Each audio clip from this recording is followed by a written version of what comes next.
fé e finanças. Pois é, para muita gente, esses dois mundos parecem que não se bicam, né? Fica sempre aquela dúvida: dinheiro é uma bênção para a gente atrás ou é uma armadilha para a gente evitar?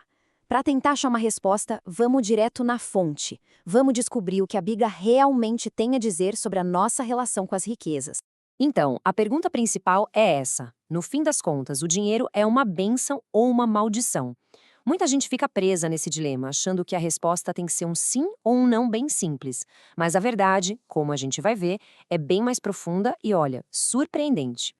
Ok, vamos começar indo direto na raiz do problema.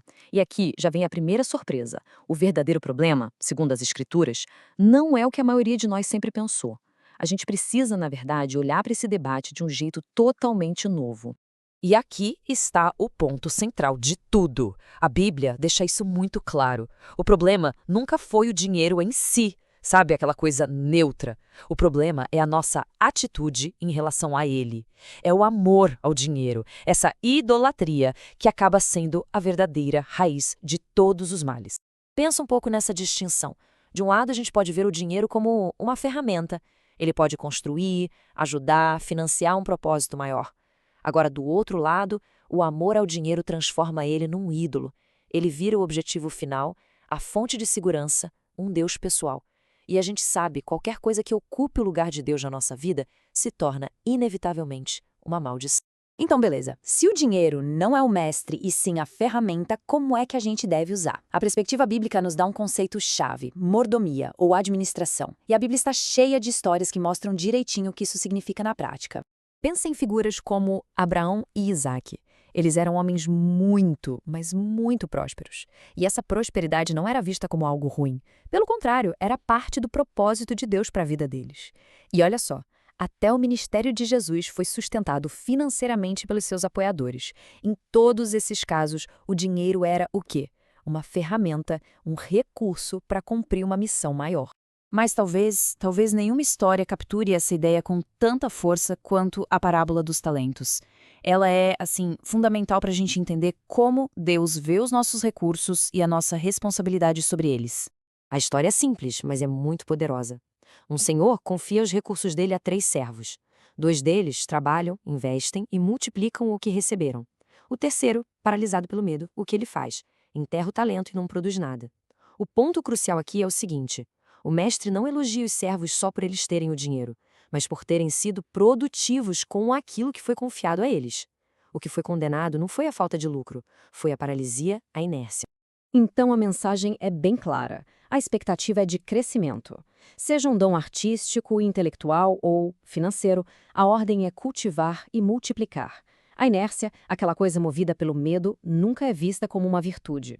E essa ideia de multiplicar vem com um lembrete fundamental. Esse versículo de Deuteronômio nos lembra que a própria capacidade de produzir riqueza já é, em si, um dom. Então, a verdadeira administração começa com a humildade de reconhecer de onde tudo vem, em vez de cair no orgulho de achar que foi tudo fruto do nosso próprio esforço. Tudo isso nos leva ao ponto mais importante. Agora a gente vai redefinir completamente o que significa prosperidade. E é aqui que a perspectiva bíblica fica realmente profunda, sabe? E transformadora. Isso aqui é absolutamente fascinante. No hebraico original, a palavra que a gente traduz como prosperar é tsalash, e o significado principal dela não tem nada a ver com acumular coisas. Significa cumprir o propósito para o qual se foi enviado. Pense nisso por um momento. A primeira vez que essa palavra aparece na Bíblia é numa oração pedindo para que uma missão seja bem-sucedida. Portanto, a verdadeira prosperidade é sobre excelência dentro do nosso propósito.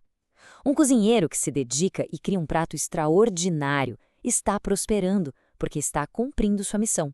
Outro que faz um trabalho medíocre não está.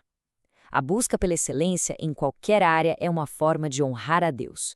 O sucesso financeiro pode até ser uma consequência disso, mas nunca o objetivo principal. Essa comparação mostra a diferença perfeitamente. Temos 2 homens ricos. O primeiro, o jovem rico, ele queria validação, mas o coração dele estava preso no dinheiro como um ídolo. Ele não conseguiu se libertar.